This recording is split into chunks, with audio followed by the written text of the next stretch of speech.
ഇത് 1.5 ഡിഗ്രി കൂടുമ്പം ഇപ്പോൾ ഉള്ളതിൽ 14% ആൾക്കാർ അത് ബാധിക്കുമെന്ന് പറഞ്ഞാൽ അത് 2 ഡിഗ്രി ആകുമ്പോൾ ഏതാണ്ട് 37%ത്തെയാണ് ബാധിക്കാൻ പോകുന്നത്. അത്രയും ഒരു വ്യത്യാസം 1/2 ഡിഗ്രി കൊണ്ട് ഒരു വ്യത്യാസം വരും ഈ ഇതിൽ. നമ്മൾ കുട്ടനാട് പോലുള്ള സ്ഥലങ്ങളിലൊന്നും കൃഷി അസാധ്യമായിട്ട് മാറും. ഇതിൽ പല ഇതുണ്ട്. ഒന്ന് കൃഷി, ഫോറസ്റ്റ്, ഫിഷറീസിനെ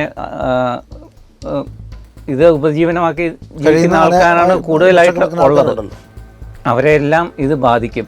കൂടാതെ നമ്മുടെ ലാൻഡ് ഒത്തിരി കുറയും. കാരണം ഇത് മഞ്ഞ് കഴിഞ്ഞാൽ വെള്ളം കയറി വന്ന് കുറയും.